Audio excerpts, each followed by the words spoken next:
I thought I'd briefly cover the 3 Roman campaigns in what is modern day Scotland. And by the way, I did an entire episode on this for my Ancient History Home podcast, where I actually spoke with an expert, Dr. Andrew Tibbs, all about this. But anyway, let's look at those 3 campaigns, albeit a brief summary. The first one was really an extension of that campaign of Rome just pushing up through Britannia or Britain or whatever you want to call it.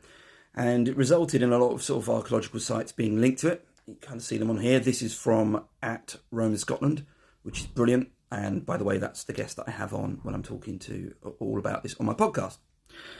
In short, we don't have a great deal of information despite all of these sites. The main literary source for this is Tacitus's Agricola, written about his father-in-law. It's more a eulogy than anything else. Doesn't give us a great deal of information. What we can say is that by the end of the 1st century AD, many of these sites have been abandoned, or they were only temporary in any case, and the Roman frontiers moved back to a more southern position.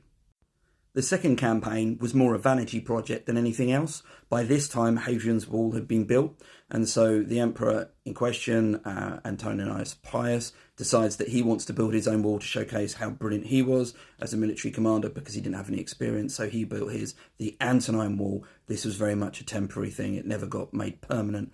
And as I said, because it was a vanity project, interest pretty much soon dropped off after it had been done. And then it seems the Romans reorganised themselves again back against that earlier wall, Hadrian's Wall.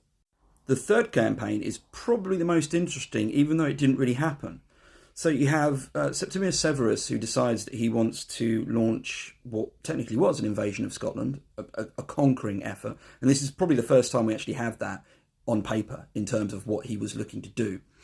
Now, it doesn't go too well, mainly because he drops dead. So he arrives sort of northern England. He gets set up to go, has some discussions with some of the tribes, the Caledonii and the Maitai tribes, and it goes badly. He then says, that's it, I'm done with it, let's go all in. But the problem is, he's back in York during the winter and he dies. And of course, if you know anything about Roman history, the minute an emperor drops dead, everything stops. Everyone then is trying to work out where their position could be best served. So this just stops being a thing. But this is probably the closest thing we have to what we would have understood as a Roman invasion or conquering of Scotland. But ultimately, it never happened. And if you want to learn more about this kind of thing, there is that podcast episode. Trust me, it's an absolutely brilliant episode. Go and find it. Ancient History Hound. Okay. Anyway. Like, comment, follow, whatever you want to do.